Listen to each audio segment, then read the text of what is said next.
controversy of switching camps and going to Thailand, but then having to come back because of the corona, and then finding a new gym, and just everything that's going on in this world, and being able to put together a huge win like that with all the hard work I put in. I feel really rewarded right now, and God is so good. And talk a little bit about kind of the changes that you made on the run up to this fight, and what you've been working on that's kind of paid off here tonight. It was just something I'm always grateful for my gym, Factory X. Those guys are my base, my foundation, my structure. But I just felt I needed to do something more mentally for me. I'm a guy who's always in the middle of controversy. They call me the king of controversy, especially in this fight week. And I felt like I was getting too settled down, too comfortable with my surroundings. So I needed to mix things up and move to Thailand. And then I had to come back, and I had to just be on the fly the whole time, find new gyms, find new training partners. And the whole thing that everyone is focused with me is movement. Use my movement to set up that big right hand, use the kicks, use the movement, and it worked, and it paid off tonight. Yeah, definitely. And another thing on the run up to this fight was, your cornerman testing positive. Obviously, it was a false positive. What was that like dealing with that? Because obviously there were reports that you may not be fighting. So what was that like to process, especially with everything that you've gone through on the run up to this fight? Yeah, I mean, like I said, they don't call me the king of controversy for nothing. It was crazy. I mean, I got my phone blown up in the morning, and my cornerman had to run downstairs, and they said he was tested positive, and basically they said you're off the card. But then we realized he had been encountered with all the other fighters, so basically the whole card was in jeopardy. Everyone could have been pulled, and we just thought it didn't make sense. And then we found out the test was inconclusive, and then it was positive. So we said test him again. The UFC did a great job on isolating him, taking safety precautions, getting him tested again. And once we did, it came back negative, and I had to put my phone down for like 5 hours because the internet was going crazy. My family was going crazy. My fight was supposedly off, but I knew we just had to stick to our guns, keep cutting weight. And then once the test came back, we were ready to go, and I was back on the card. All right. Well, congratulations on the win tonight. Thank you. Appreciate it. We'll go next to James Lynch with the score. Your line is open. Ian, congratulations. Lynch. What's up? What's up? Huge win tonight. Almost a statement victory. Do you feel like you kind of reminded the division tonight that you're still one of the top guys at 185 pounds? Yeah, 100%. All this hard work and all this change I've been doing, man, it paid off tonight. And the whole mantra of this whole camp and the 2 training camps have been telling me is my movement. Use my movement to set up the big right hand. And instead of just rushing in and trying to take their head off, that's what I felt like I was trying to force the knockout. Tonight, I just let it come, and it came. Gerald's sort of been known as a slow starter. Did you notice that when sort of watching tape, or your coaches noticed that at all? And if so, did that sort of make you want to go out there and, kind of go guns a-blazing like you did and get the finish? No, not really. He's kind of slow the whole fight, but he's sneaky. He's dangerous. He's a journeyman. He's in there to endure and catch you in a choke.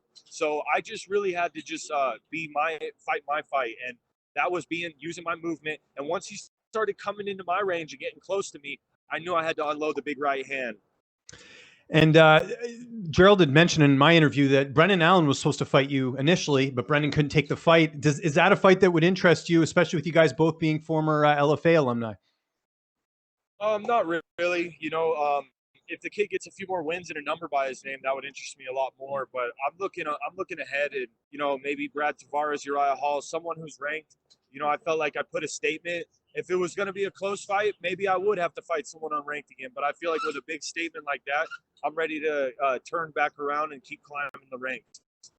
And last one for me. I know the plan was always to move to Thailand. They talked about that in the broadcast. Any update on that? Obviously, we're dealing with some travel restrictions, but do you have sort of an idea of when you plan to move your entire family out there?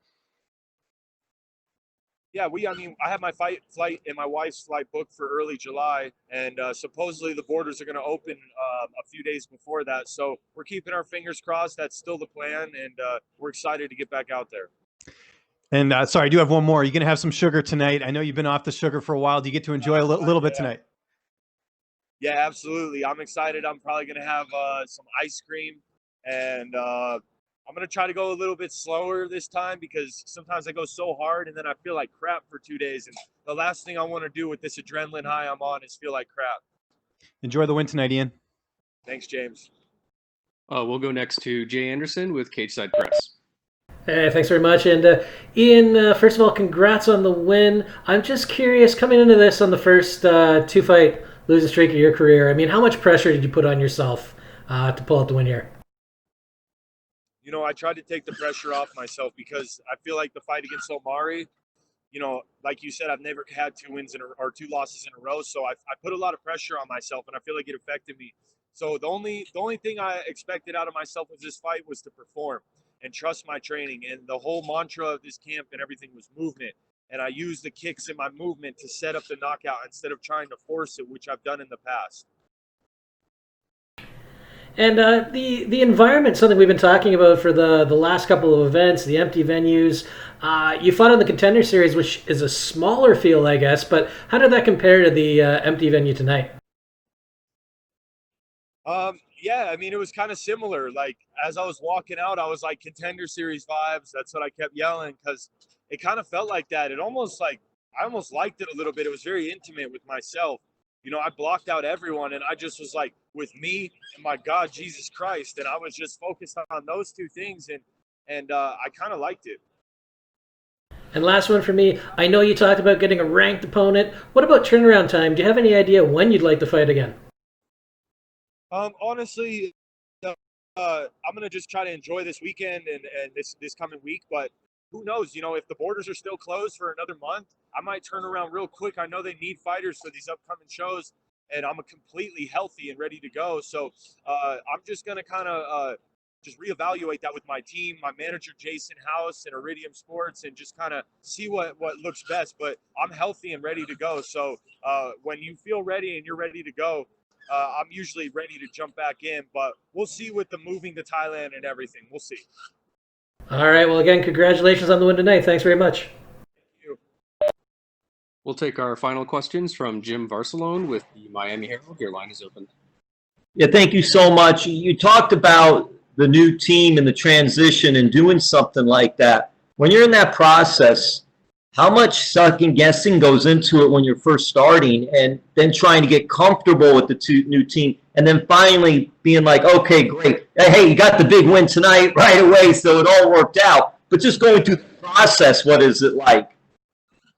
Yeah, you know, it's always a little bit different when you have new training partners and new coaches. But, you know, I feel like I thrive in that chaotic moment like that, you know, where there's no stability really in your life. And for some reason, that's the cards that God has given me. And I feel like I thrive in that situation. So it did take a little while. And I just put it up to the big man upstairs to lead me to the right people.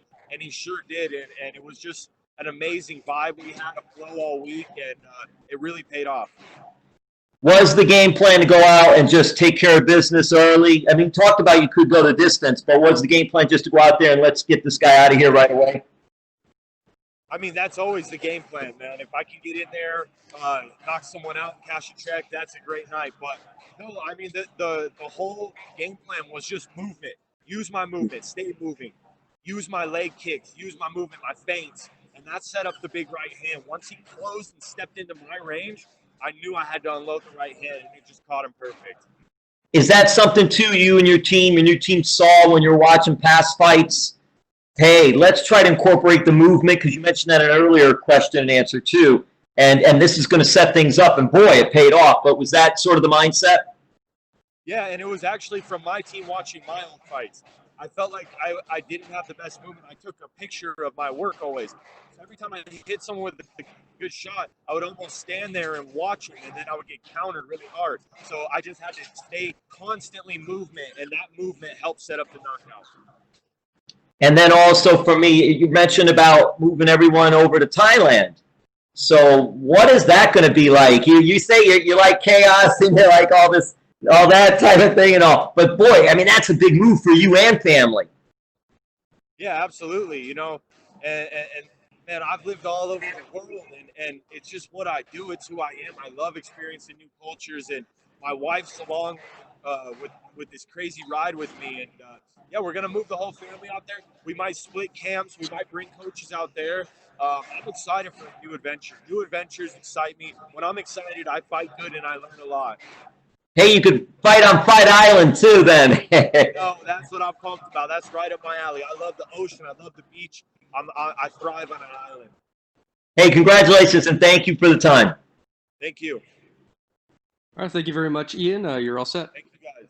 All right.